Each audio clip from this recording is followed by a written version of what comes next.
This is a package of dental floss. Actually, it's not. It is the charging case for Apple's AirPods, and they're the subject of our next review here on PhoneArena. Now, AirPods are the first truly wireless headphones that Apple has released, and they've been faced with quite a bit of controversy for a few main reasons. The first reason is because of the delayed release. We were supposed to get AirPods back in October, and they're just now available for purchase here in late December. The second big reason is their high price of $159, and the third reason is quite obvious, the unique look between both the charging case and the in-ear experience when you are wearing them. We spent a solid week testing out AirPods to see what they have to offer, and we've got some pretty detailed impressions after that week of testing. My name is Joe Martin with PhoneArena, and this is our full review of Apple's AirPods. One of the most talked about aspects for Apple's AirPods is their unique design. Both the charging case and AirPods themselves have faced criticism for not being all that good looking, and while I personally don't have any issues with the overall look of the package here, this is an extremely subjective area. What I can say with absolute certainty though, is that both the charging case and AirPods are very well made.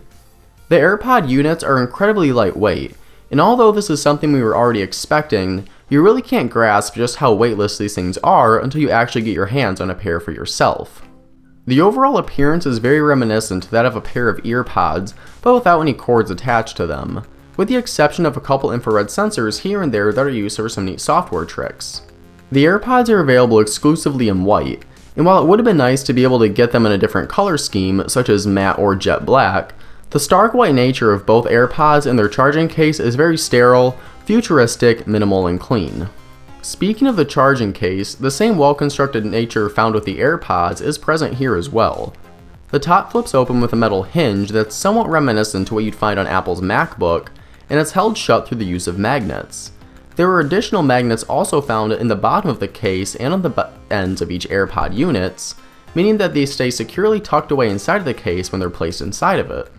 The overall package that you get with the case and the AirPods themselves creates for something that's very lightweight and compact. The case is a great way to store the AirPods when you're not using them, and when you do put the AirPods in your ears, the lightweight nature that's present there doesn't weigh you down at all and keeps them feeling very natural when they're placed inside.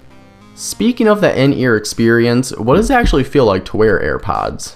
Apple's one-size-fits-all design that they tried out with the EarPods is seen as annoyance by some, but for me personally, I never really had any issues with AirPods falling out of my ears when I was wearing them.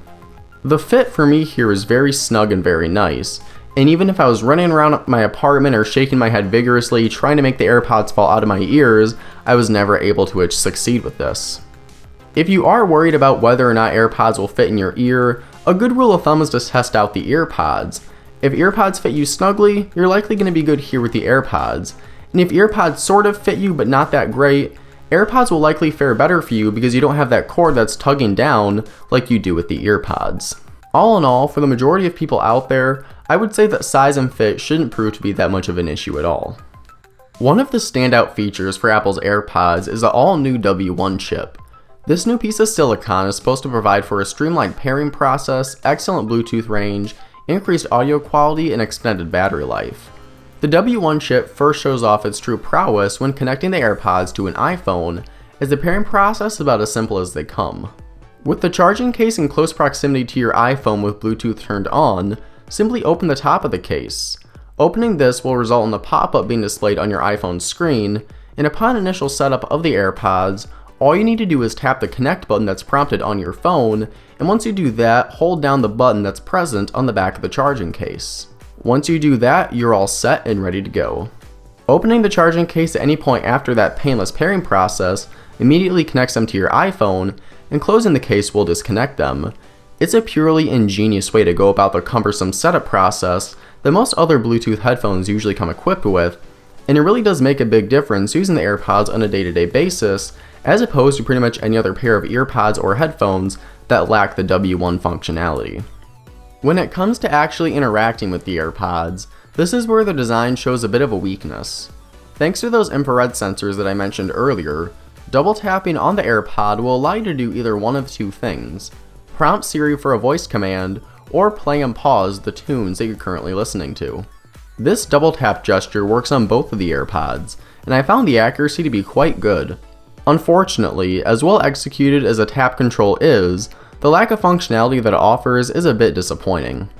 Being able to double tap on an AirPod and bring up Siri to send a text message, place a phone call, or even check the weather is a really nice addition, but then again, having to rely on Apple's virtual assistant in order to do something as simple as change the volume or skip a song is a bit infuriating at times. These controls are easily accessible if you're listening to music on a Mac or if you're wearing an Apple Watch, but it would have been nice to get some added control functionality built into the AirPods themselves. With that said, Apple has done something pretty cool with play and pause functionality. While you can choose to pause and resume your songs by double tapping either AirPod unit, you can also do this by simply removing one or both AirPods from your ear.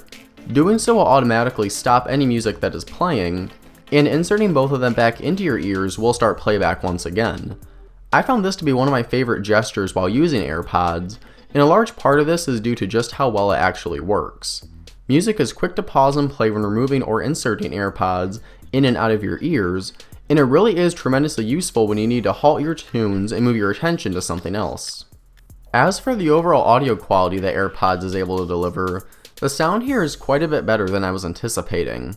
I wasn't expecting a whole lot out of these wireless earbuds considering their tremendously small size, but after listening to quite a lot of tunes on these things, I can safely say that they sound quite nice. Highs are great and crisp, bass levels are quite punchy for something of this form factor, and volume levels get ridiculously loud without sounding distorted. Compared to Apple's EarPods, the sound quality between them and the AirPods is noticeably better with Apple's wireless solution. Audio as a whole sounds quite a bit cleaner to my ears on the AirPods, and while EarPods certainly don't kick out poor sounding audio, the tunes that the AirPods are able to reproduce is considerably more enjoyable in my opinion. You're absolutely going to find better sound quality as a whole with something along the lines of the Bose QC35, but for the vast majority of people out there, the sound you get from the AirPods is more than sufficient. Last but certainly not least with a product along these lines, let's talk battery life. Apple is claiming that you can get up to 5 hours of a continuous playback on the AirPods without having to charge them up, and that charging the AirPods in the charging case for just 15 minutes will allow you to get up to 3 hours of additional playback time. Now in my testing, I actually found the AirPods to either meet or beat these claims that Apple is making. During my test of the battery life on the AirPods, I connected them to my iPhone 7, opened up a radio station via the iHeartRadio app, and let music continuously play until the AirPods finally died. I started playback at 11:04 a.m., and the AirPods didn't die until 5:06 p.m. that evening. Do a little bit of math, and that comes out to 6 hours and 2 minutes of use on a single charge. I then placed both AirPods back in the charging case at 5:08 p.m., and both units were at 100% at just 5:29 p.m., 21 minutes later. Those are insanely impressive numbers, especially when you compare to something along the lines of the Samsung Gear Icon X, where both units of that died after 60 to 75 minutes of playback, and then required either 90 or 100 minutes to get a full charge once again. The long-lasting stamina for the AirPods themselves is impressive enough on its own, but the charging case is the real star of the show here. Being able to drop the AirPods into the dental floss looking case when you aren't using them anymore is such a natural action, and the fact that the case is able to charge the unit so quickly pretty much means that you'll never be hurting for battery life. The case itself charges via a lightning cable when it runs low on juice, but during my time with the AirPods, I found myself only really needing to charge the case every 3 or 4 days, depending on my use case. Despite the controversy that Apple's AirPods have faced since they were announced back in September, I really enjoyed my time with this little gadget here. The battery life that Apple is able to achieve out of units this small is tremendous, the audio quality is pretty darn awesome for something along this size, and the tight integration you get with that W1 chip if you happen to live in Apple's ecosystem really is the icing on the cake here. Being able to simply open up the top of the charging case and have your AirPods instantly connect to your iPhone, Apple Watch, iPad, or pretty much anything else really is a testament to that ecosystem Apple has been building for quite some time. Now these are certainly still a very fine gadget if you own an Android smartphone, a Windows laptop, or anything else that has Bluetooth, but it really is the perfect complement if you do happen to live in that ecosystem that Apple has created with their gadgets. I fully recommend AirPods if you're looking for a new in-ear wireless audio solution. Great audio, great battery life, and again, the W1 chip really is the star of the show if you own other Apple gadgets. If you have any other questions about the Apple AirPods, and I'm sure you guys do, Please feel free to let me know what those are down in the comments below. If you like this video, please go ahead and click the like button, and if you really loved what you saw here, go ahead and click that subscribe button as well for more videos just like this one. For all the latest tech news, reviews, deals, and more, be sure to check us out at PhoneArena.com. I've been Joe Marin with PhoneArena. Thank you guys so much for watching, and I'll see you all in the next video.